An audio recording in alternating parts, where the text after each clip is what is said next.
요한계시록 14장의 1절부터 13절입니다.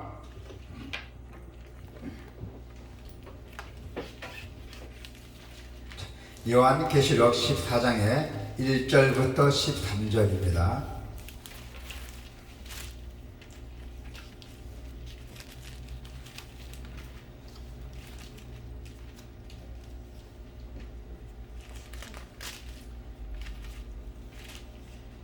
마지막이죠. 요한계시록이 성경에. 네. 요한계시록 14장에 1절부터 13절.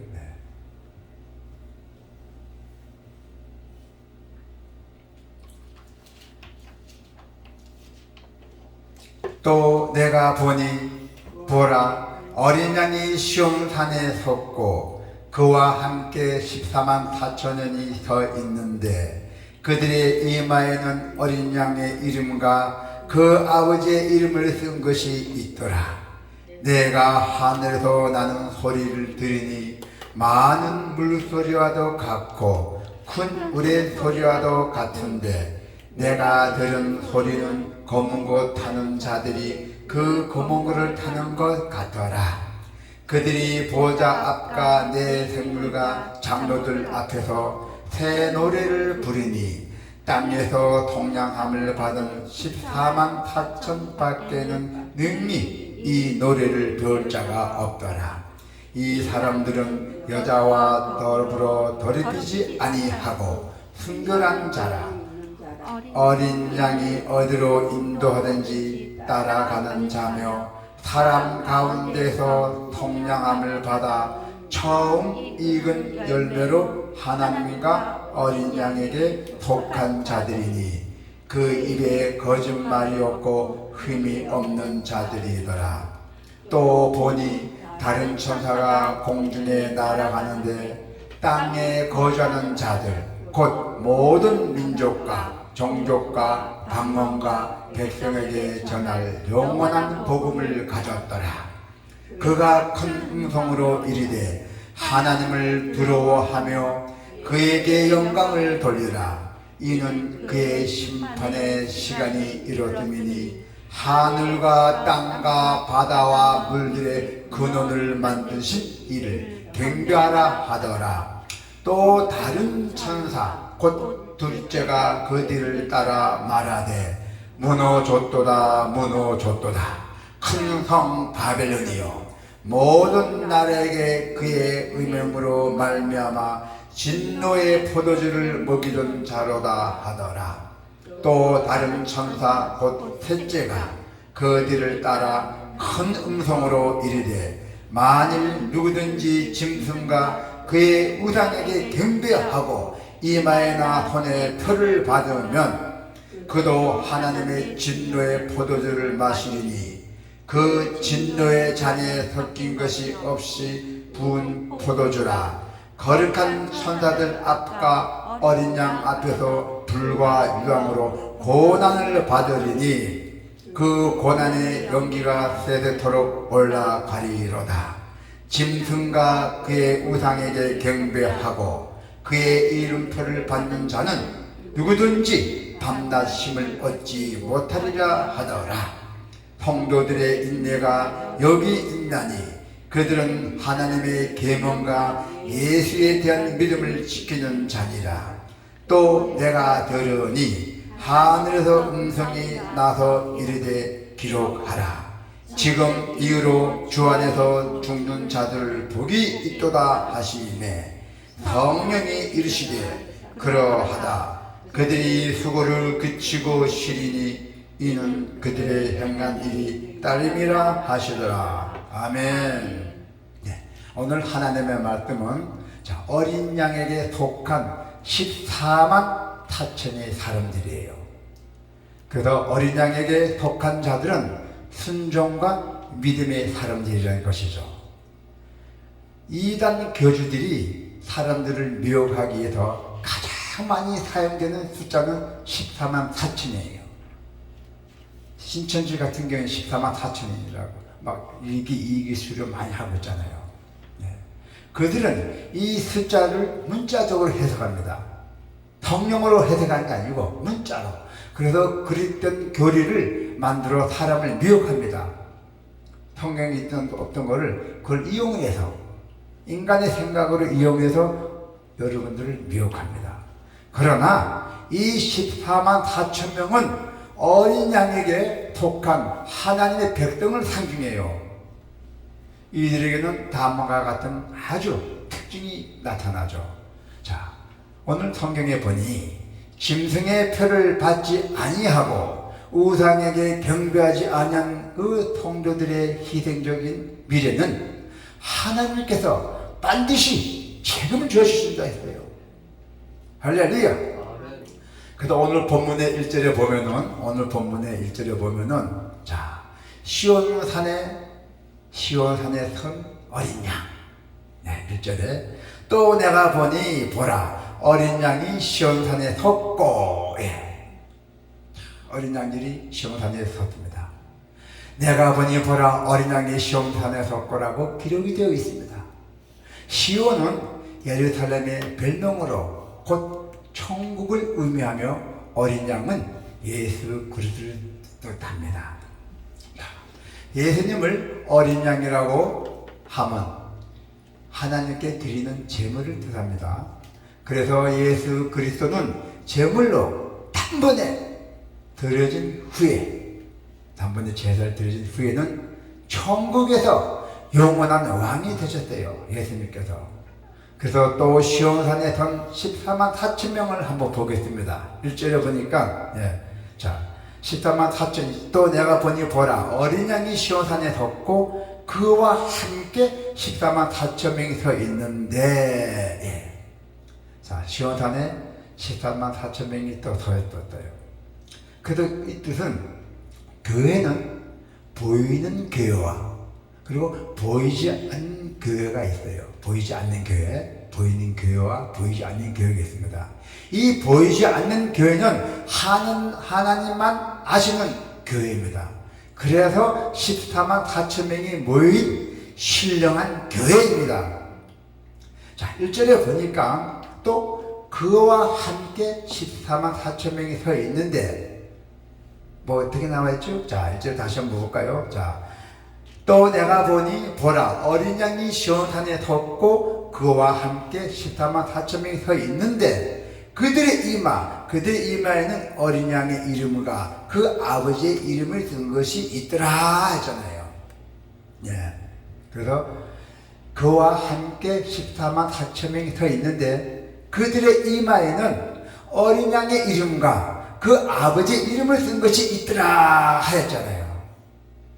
그래서 14만 4천 명은 거룩한 천국 백성을 상징해요. 할렐루야. 자, 또 2절에 보니까 2절에 뭐가 나왔죠? 자, 2절에 내가 하늘에서 나는 소리를 들으니, 예. 노래하는 14만 4천 명. 하늘에서 나는 소리를 들으니 그 말씀은 14만 4천 명의 찬양 소리를 뜻합니다. 네. 자, 14만 4천 명이 하늘에서 찬양 소리는 얼마나 웅장하겠습니까? 그래서 요한은 하늘의 음성에 관하여 말하기를 어떻게 말씀했냐면은 많은 물소리와 같고 큰 우리의 소리와도 같고 고문고 타는 소리와 같다고 하였습니다. 네. 그래서 이 노래는 14만 4천인이 14만 4천만이 아는 신비한 노래예요.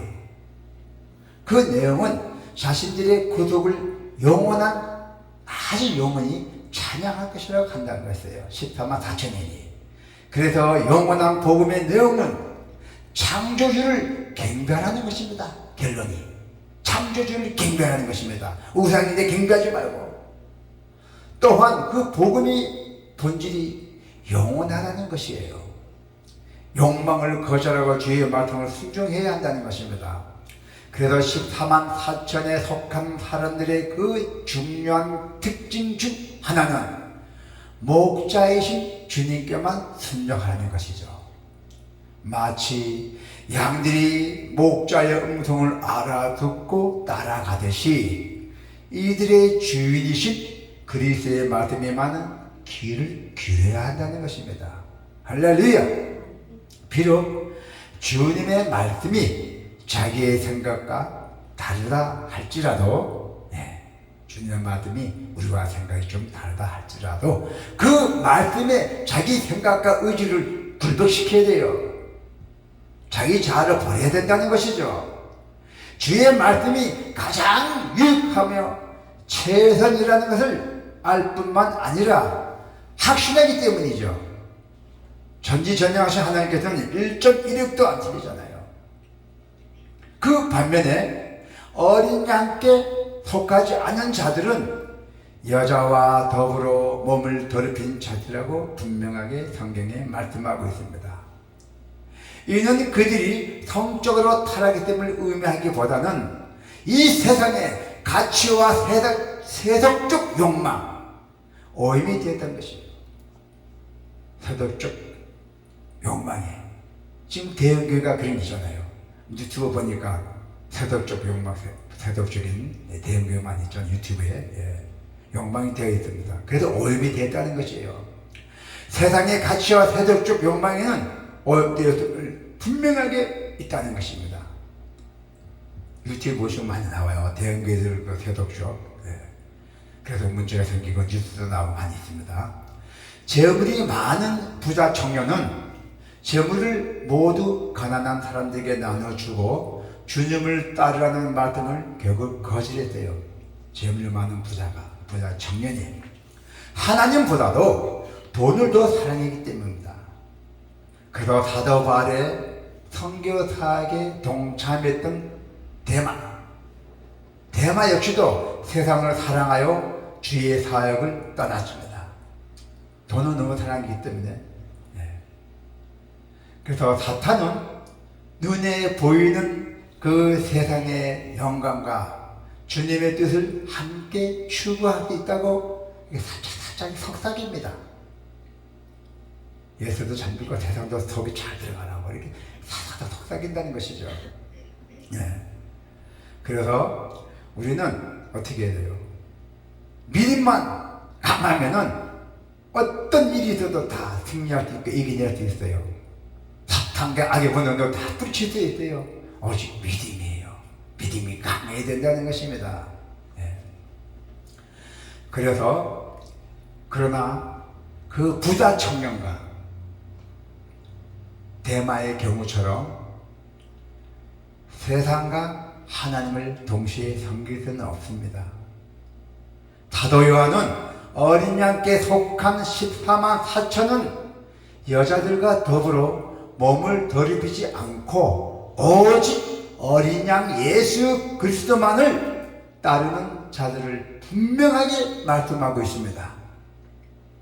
우리는 어린 양께 속한 14만 4천의 무리입니다. 할렐루야! 여러분들은 어린 양께 속한 14만 4천의 무리라는 것이죠. 할렐루야! 그러므로 하나님의 어린 양이신 그리스도 안에 거하고 또 그분만을 따르며 평생 그분과 동행하는 복된 인생들을 걸어가시길 바랍니다. 그리고 이 세상의 험한 세상에는 별난 일이 다 생기잖아요. 고난 속에서도 어떤 역경이 닥쳐도 믿음을 저버리지 말아야 돼요. 역경이 오고 고난이 오도록 믿음을 더 강한 믿음을 가져야 된다는 것입니다. 바벨론이라 불리는 세상은 주의 날에 무너질 것이라고 분명하게 말씀했어요. 바벨론이 무너지는 순간을 분노와 고통 속에서 바라볼 자들이 있는가 하면은 기뻐하며 환영한 사람들이 있었어요. 남이 무너졌는데도 안타깝게 생각 안 하고 기뻐한 사람들이 있다는 것이죠. 자, 짐승과 그 우상에게 절하며 그 질서 속에서 쾌락과 욕망을 따르는 자들은 자신들의 그 멸망을 슬퍼하고 분노할 것이라고 있습니다. 그러나 어린 양께 속한 사람들은 세상에서 고난의 때가 하나님이 주시는 위로로 기뻐할 것이라고 말씀하고 있습니다. 어린 양께 속한 사람들은 고난을 당합니다. 여러분, 예수님 믿다 보니 고난 당할 때도 있고, 전도를 할 때도 고난 당할 때 있잖아요. 핍박받을 때도 있잖아요. 그래서 어린 양에게 속한 사람들은 고난 당한다고 말씀하고 있습니다. 예, 그럴까요? 우리 여러분들의 존재가 하나님을 부인하는 자들의 제약을 드러내기 때문이에요. 그래서 짐승을 따르는 자들은 하나님의 백성을 결코 환영하지 않습니다. 트리기에가 나라가 있죠. 우리 뉴스 한번 나왔잖아요. 트리기에 지진인가 뭐 큰 재앙이 나왔잖아요. 예. 그 트리기에 가파도키아가 있어요. 그 평원 아래 지하. 예. 그 나라의 가파도라는 하나 도시입니다. 가파도가 한 도시인데 그 평안한 도시 아래 지하가 있어요. 그 지하가 85m, 100m의 지하 도시가 만들어져 있답니다. 자, 이것은 우리 여러분들이 로마 황제, 중세세 공부하신 분도 알아요. 로마 황제 7세가 이슬람 교도의 박해를 피해서 숨어서 살았던 의심체예요. 토굴이죠. 예. 좋게 말하면 지하입니다. 그 당시 그 가파도아는 기독교가 성행한 것이었고 박해자들에 의해서 대량 학살이 자행됐던 지역입니다. 로마 황제가 우리 기독교는 다 죽이려 했잖아요. 적 그리스도 그 교황청 그 교황 뭐 황제가 뭔가를 하고 다 짜갖고 그래도 사건이 있었어요. 그래서 여러분들은 박해를 피해서 지하 도시로 숨어야 했던 것입니다. 우리 기독교 믿는 사람들은 그 당시에는 현대를 사는 우리는 그들의 고단함을 감히 상상하기 어려워요. 그 지하들 그곳에 산다는 게 얼마나 어렵습니까? 그래서 어린 양께 속한 자들은 이처럼 모든 박해와 고난을 참고 견디며 믿음을 지킨 사람들이에요. 우리 성도의 고난은 13만 4천에 속했다는 증거입니다. 할렐루야. 현재 고난 중에 있습니까? 여러분 있을 것이요. 있는 분도 있고 없는 분도 있을 겁니다. 그렇다면은 이 고난을 어떻게 돼요? 이 고난을 감사함으로 받았잖아요. 고난이 유익이라는 말씀이 있죠. 이 고난을 감사함으로 받고 인내하며 그 고난을 믿음으로 견디시길 바랍니다. 어린 양께 속한 14만 4천의 사람에게는 두 가지 또 중요한 특징이 또 있어요. 세상의 가치를 거절하고 오직 주의 뜻에 굴복한다는 것입니다. 그리고 고난과 박해 속에서도 인내하며 믿음을 지킨다는 것이에요. 저나 여러분들은 어린 양께 속한 성도로서 이 두 가지를 특징을 잘 나타내 보여야 한다는 것입니다. 그리고 우리가 주님을 향한 믿음과 순종으로 계속 성장해 나가기를 축원드립니다. 아멘. 기도가 있겠습니다.